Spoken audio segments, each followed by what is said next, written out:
आज की कहानी लालची जगन। बहुत पुरानी बात है।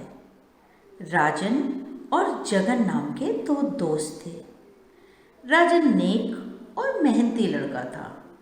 जगन लालची और बहुत आलसी था। एक बार उनके गांव में अकाल पड़ गया। भूख और प्यास से गांव के पालतू जानवर भी मरने लगे। लोग दाने दाने को तरसने लगे। बहुत से लोग गांव छोड़कर चले गए। राजन और जगन ने भी गांव छोड़कर शहर जाने का फैसला किया। आखिर एक दिन दोनों दोस्त भी शहर जाने के लिए गांव से निकल पड़े। शहर का रास्ता जंगल से होकर जाता था। चलते चलते जब दोनों थक गए तो एक पेड़ के नीचे बैठकर आराम करने लगे। जगन पेड़ के नीचे बैठते ही सो गया। राजन इधर उधर देखने लगा।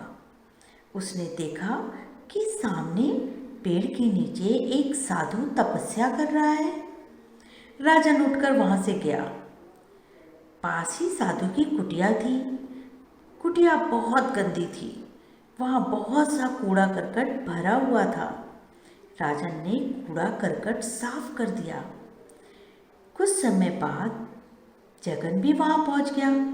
दोनों साधु के निकट बैठ गए। कुछ समय बाद साधु ने आंखें खोली। राजन और जगन ने साधु को नमस्कार किया। साधु ने अपने आसपास की तथा कुटिया की सफाई देखी तो वो बहुत खुश हो गए। साधु बोले कि मैं तुम दोनों से बहुत खुश हूँ। तुम दोनों मुझसे अपनी अपनी पसंद की एक एक चीज मांग सकते हो। राजन ने कहा, मैं चाहता हूँ मुझे शहर जाते ही नौकरी मिल जाए। साधु ने कहा, ठीक है, तुम्हें शहर में जाते ही नौकरी मिल जाएगी। जगन को तो मांगने का मौका चाहिए था, क्योंकि वो तो बहुत लालची था। मौका मिलते ही वह उसका लाभ उठाना चाहता था। उसने साधु से कहा कि आप मुझे कोई ऐसी वस्तु दीजिए जिससे किसी भी वस्तु को सोने का बनाया जा सके। साधु ने एक डंडा जगन को दिया और कहा, यह जादुई डंडा है। इस डंडे को 3 बार जिस भी वस्तु पर घुमाओगे वह सोने की हो जाएगी। अपना अपना मनचाहा वरदान पाकर दोनों साधु को नमस्कार करके शहर की ओर चल पड़े। कुछ दूर चलने पर जगन को पत्थरों का एक ढेर दिखाई दिया। ढेर देखते ही जगन बोला, क्यों ना इन पत्थरों पर इस जादुई डंडे को एक बार परख कर देखूं। राजन ने जगन को समझाते हुए कहा, दोस्त, यदि सचमुच ये पत्थर सोने के हो गए तो तुम इन्हें लेकर जाओगे कैसे? लालची जगन ने राजन की एक बात नहीं सुनी और डंडे को पत्थरों के ढेर पर 3 बार घुमा दिया। 3 बार डंडा घुमाते ही सभी पत्थर सोने के हो गए। जगन ने सभी सोने के पत्थरों को अपने थैले में भर लिया। रास्ते में चलते चलते रात हो गई। रात बिताने के लिए वे दोनों एक पेड़ के नीचे सो गए। लुटेरों का एक दल उधर से गुजर रहा था। दोनों लड़कों को देखकर वे वहां आ गए और सोने के सब पत्थर उनसे छीन कर ले गए। अगले दिन राजन और जगन शहर जा पहुंचे। राजन को वहां एक दुकान पर नौकरी मिल गई। आलसी जगन के पास तो जादुई डंडा था, वह नौकरी क्यों करता। शहर में दोनों किराए के मकान में रहने लगे। एक दिन जब राजन सो रहा था, जगन घर से बाहर निकला। उसने एक टूटा फूटा मकान देखा। उसकी ईंटें इधर उधर बिखरी पड़ी थी। उसने इधर उधर नजर दौड़ाई। जब उसे आसपास कोई नजर नहीं आया तो उसने जादुई डंडे को 3 बार ईंटों पर घुमाया। ये क्या, डंडा घुमाते ही सारी ईंटें सोने की हो गई।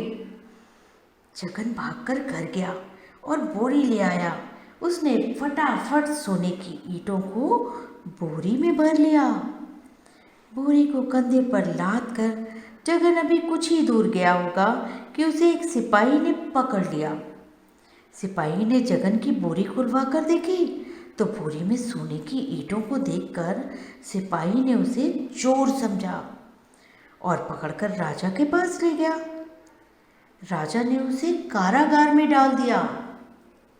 1 साल बाद जब जगन जेल से छूटा तब तक राजन ने मेहनत से अपनी खुद की एक दुकान खोल ली थी। राजन ने जगन को नौकरी करने के लिए कहा। जगन को राजन की का ये बात बिल्कुल अच्छी नहीं लगी। उसने राजन से कहा, दोस्त मैं तो गांव जा रहा हूँ। जगन गांव जाने के लिए तैयार हो गया। राजन उसे नाव में बिठाकर वापस अपने घर आ गया।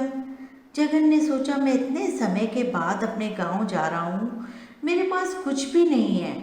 उसी समय उसने नदी में एक कछुआ जाते हुए देखा। कछुआ देखते ही उसके मन में विचार आया, अगर मैं इस कछुए को सोने का बना लूँ तो बहुत अच्छा होगा। जगन ने कछुए को पकड़कर नाव में डाल लिया। फिर उसने थैले से जादुई डंडा निकाला और कछुए पर 3 बार घुमा दिया। डंडा घुमाते ही कछुआ सोने का हो गया। सोने के कछुए के भार से नाव डगमगाने लगी। नाविक ने जगन को सोने का कछुआ फेंकने के लिए कहा।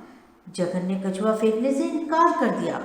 नाविक ने कहा, अगर तुम कछुआ नहीं फेंकोगे तो इसके भार से नाव पानी में डूब जाएगी।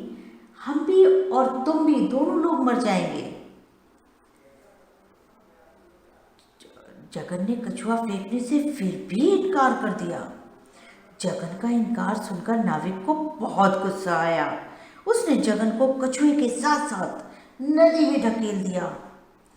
जगन ने जैसे तैसे खुद को बचाया, लेकिन जगन का जादुई डंडा नदी की तेज जलधारा में बह गया था।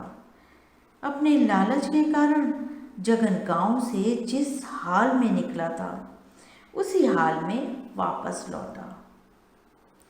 बच्चों, इस कहानी से यह शिक्षा मिलती है कि मनुष्य को लालच ना करके अपनी मेहनत पर विश्वास करना चाहिए। ठीक है, बाय।